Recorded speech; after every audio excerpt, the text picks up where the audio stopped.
আজকে মানবজমিন পত্রিকার একটা রিপোর্ট হচ্ছে, হাসিনা নয়, ভারতের এখন প্রয়োজন বাংলাদেশ। খেয়াল করবেন, এই কথা বলার কিন্তু একটা ভিত্তি আছে। ভিত্তি হলো এই, সর্বশেষ যে তাদের মুখপাত্র, ভারতীয় মুখপাত্র জয় সোয়াল, তিনি কি বলছেন? তিনি বলছেন যে আমরা আশা করি যে বাংলাদেশের যেই এখন সামনের যে ভবিষ্যৎ, সেটা হচ্ছে একটা অংশগ্রহণমূলক সুষ্ঠু নির্বাচন। তারা গোপালগঞ্জ ঘটনা সহ বাংলাদেশ আভ্যন্তরীণ অন্য কোনো ঘটনায় কিন্তু কোনো রকম মানে মন্তব্য করেনি, শুধু বলেছেন যে একটি অংশগ্রহণমূলক নির্বাচন চাই। তার মানে কি? তার মানে হচ্ছে এক ধরনের হাসিনাকে পরিত্যাগ করা, যে বাংলাদেশে একটা নির্বাচিত সরকার হলেই তারা সেই সরকারের সাথে একটা সম্পর্ক স্থাপন করতে পারে।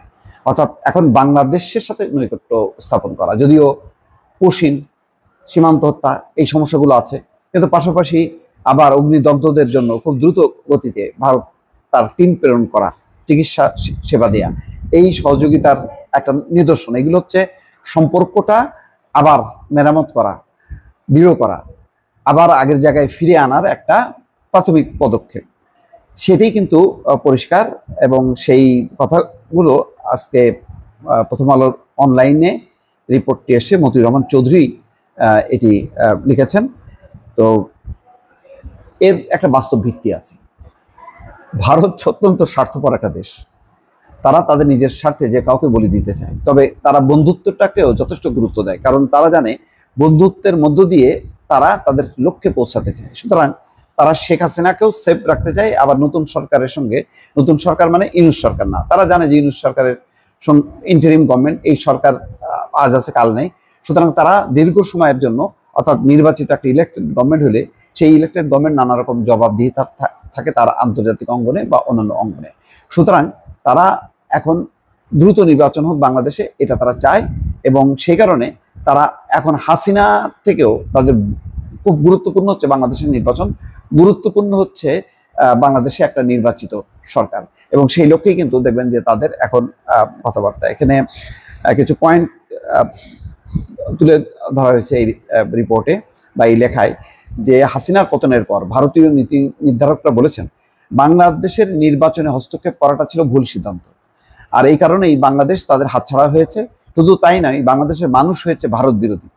এই মুহূর্তে বাংলাদেশের কোনো একটি রাজনৈতিক দল বা শক্তি নেই যারা কিনা ভারতের পক্ষ নিয়ে কথা বলছে। এসব কারণেই হয়তো ভারত তার বাংলাদেশ নীতি পরিবর্তন করতে যাচ্ছে। দেখেন, নাহিদের যে এনসিপি, এটা হচ্ছে চরম একটা, তারা ভারত বিরোধী বক্তব্য রাখছে, ভারত এবং আওয়ামী লীগ বিরোধী। লক্ষ্য হচ্ছে ভারত বিরোধী, অর্থাৎ ভারতের পক্ষের কোনো রাজনৈতিক শক্তি সামনে আসলো না, আসলো হচ্ছে মানে এখন বিএনপি জামাত তো প্রতিষ্ঠিত, তারা ভারতকে কতখানি গ্রহণ করবে না করবে সেটা হলো কৌশলগত ব্যাপার, কিন্তু মনে প্রাণে গ্রহণ করবে না। মনে প্রাণে গ্রহণ করতো সেটা হচ্ছে আওয়ামী লীগ, সে আওয়ামী লীগ নাই এখন। এই যে কেন নাই, এই যে একের পর এক জালিয়াতির নির্বাচন, এই নির্বাচনকে সাপোর্ট করতে করতে একেবারে ভারত মানে একঘরে হয়ে গেছে। বাংলাদেশের মানুষ তাদের উপর বিতৃষ্ণা জন্মেছে, এবং তারা একটা সিল দিয়ে দিয়েছে যে ভারতের হচ্ছে হাসিনাকে ছাড়া চলে না। এই জায়গাটা হচ্ছে সাংঘাতিক রকম তাদের পররাষ্ট্রনীতির ব্যর্থতা। ভারত মনে করে যে তারা পরাশক্তিগুলোর মধ্যে অন্যতম, অন্তত আঞ্চলিক পরাশক্তির মধ্যে তারা প্রথম দক্ষিণ এশিয়ার মধ্যে। সেখানে তাদের এই পররাষ্ট্রনীতি যে হাসিনা ছাড়া চলবে না, এই নীতি করতে যে তারা রীতিমতো ধরাশায়ী। সুতরাং এখন তারা তাদের নীতি বদলাতে চায়, তারা হাসিনাকে অন্তরালে রেখে তারা এখন বাংলাদেশের নির্বাচিত সরকার এবং নির্বাচন, এই বিষয়গুলির উপরে তারা জোর দিচ্ছে। দর্শক ভালো থাকবেন, আল্লাহ হাফিজ।